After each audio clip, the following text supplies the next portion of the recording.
What's up, STD superfans? This Saturday in the land of 1,000 Hooters, Tulsa, Oklahoma, President Donald YOLO Vibes is bringing back his legendary rallies, and this time the theme is coronavirus. Here's party boy Mike Pence getting everybody hyped up. They flattened the curve. The number of cases in Oklahoma has declined precipitously, and we feel very confident going forward with the rally this coming weekend. This entire studio is on the back of an 18-wheeler hauling ass there right now. If you're looking at the graph of this coronavirus thing, there aren't going to be any coronavirus cases this weekend. Look, it stops after today. Now, Mark, you cannot stop me from going to this rally. I did all my chores. I'm 46 years old. So what do you say to the demented Earth warriors like me who want to go die in a stadium this Saturday? I was going to say, I'm actually totally fine if you go.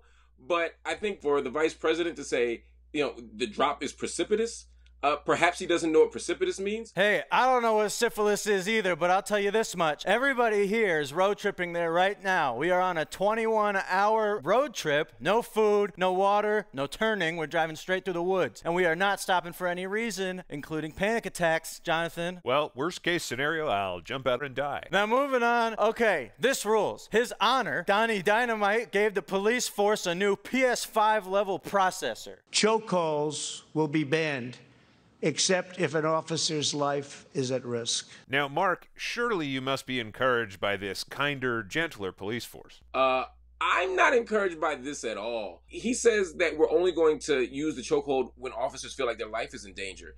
The problem is, that's what they always say. Whenever they kill us, they say, my life was in danger. I'm always scared for my life. That's why I get to do anything. Now, the NFL used to be the perfect combination of capitalism and 7-foot retirees wandering along the side of the highway in soiled sweatpants. But now, NFL stands for the National Losers. Listen to what the commissioner said about most valuable Colin Kaepernick. If he wants to resume his career in the NFL, that obviously is going to take a team to make that decision, but I welcome that and encourage them to do that. I'm pulling my 4-year-old out of his pre-K tackle football league. I'm going to sign him up for MMA. He's going to get his brain smashed one way or another. That sounds like some solid parenting there. Thank you. I broke my first orbital bone in a cage fight in 1st grade. Now, in light of these new developments in the NFL, this brings us to a recurring segment called Time for a New Sport. Now that the NFL is Planned Parenthood, we need a new sport. Look, we should have a crazy old tough guys match where crazy old tough guys wrestle each other in the alleys in the city. And you don't bet on who wins, you bet on who's gonna die or whether they're both gonna die. And I think I just said something pretty smart. How about every city goes to war with another city? This is the basic idea behind every sport, and we should just sack up and do it for real. Professor Hill, since football is a massive antebellum plantation metaphor that might be falling out of style these days, what's something Americans can cheer for?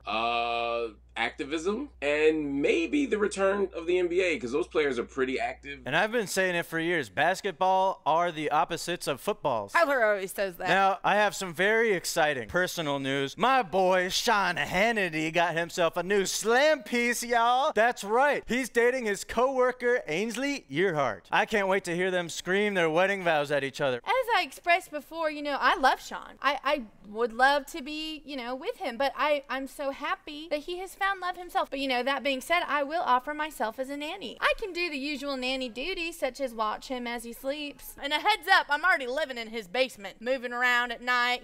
I've used a diamond tip chainsaw to carve a 3-person granite tombstone for when we all sleep together for eternity. That's very sweet.